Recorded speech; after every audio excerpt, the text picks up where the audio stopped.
திருச்சிற்றம்பலம். தென்னாடுடைய சிவனே போற்றி,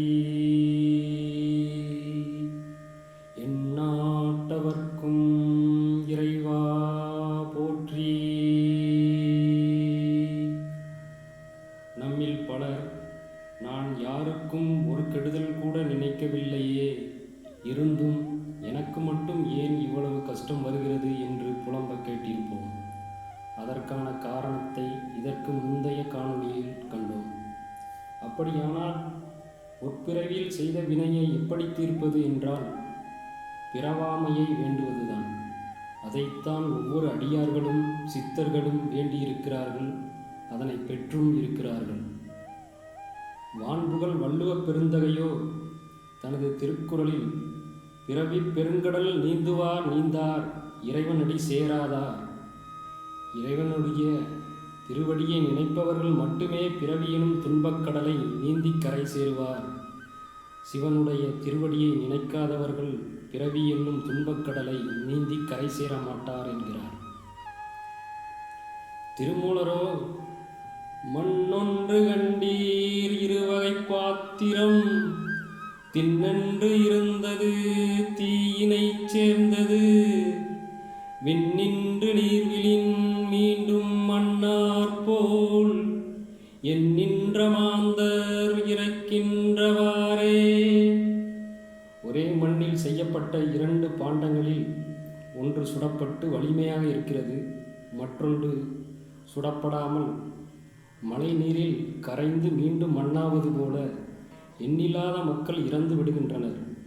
ஆன்மீகத்தில் ஈடுபட்டு சிவபெருமானை வழிபடுபவர்களுக்கு மீண்டும் பிறப்பு கிடையாது என்கிறார்.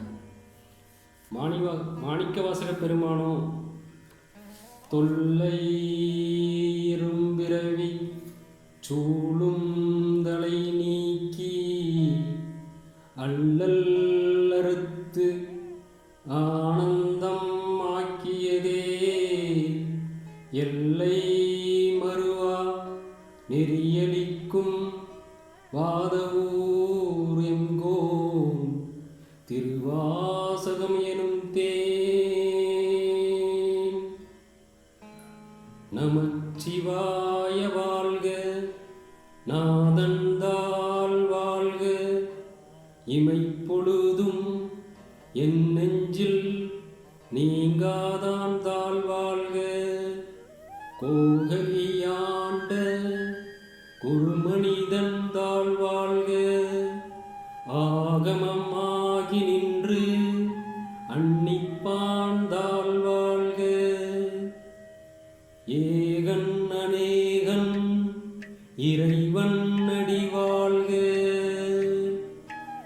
வேகம் கெடுத்து ஆண்ட வேந்தனடி வெல்க, பிறப்பருக்கும் பிஞ்சகந்தன் பெய்களல்கள் வெல்க, புறத்தார்க்கு சேயோந்தன் பூங்கலல்கள் வெல்க, கரங்குவிவார் உள்மகிழும் கோண்களல்கள் வெல்க, சிரங்குவிவார் ஓங்குவிக்கும் சீரோன்களல் வெல்க, ஈசன் அடி போற்றி எந்தை அடி போற்றி, தேசன் அடி போற்றி சிவன் சேவடி போற்றி, நேயத்தே நின்ற நிமலன் அடி போற்றி, மாயப் பிறப்பருக்கும் மன்னன் அடி போற்றி, சீரார் பெருந்துரைனம் தேவன் அடி போற்றி, ஆராத இன்பம் அருளும் மலை போற்றி, சிவன் அவன் என் சிந்தையுள் நின்றதனால் அவன் அருளாலே அவன்தாள் வணங்கி, சிந்தை மகிழ சிவபுராணம் தன்னை சிந்தை வினை முழுதும் ஓய உரைப்பன் யான். சிவன் அவன் என் சிந்தனையில் வந்ததனால் அவன் அருளால் அவனுடைய திருவடியை வணங்கி மனம் மகிழ சிவபுராணத்தை என்னுடைய முற்பிறவியில் செய்த வினைகள் அனைத்தும் ஓய உரைக்கின்றேன் என்கிறார் மாணிக்கவாசகப் பெருமான். ஆகவே நாமும் சிவபுராணத்தை தினமும் படிப்போம், நம் குழந்தைகளுக்கும் சொல்லிக் கொடுப்போம். வாழ்வில் சிவன் அருள் பெறுவோம், வாழ்வில் ஒளிவோம். திருச்சிற்றம்பலம்.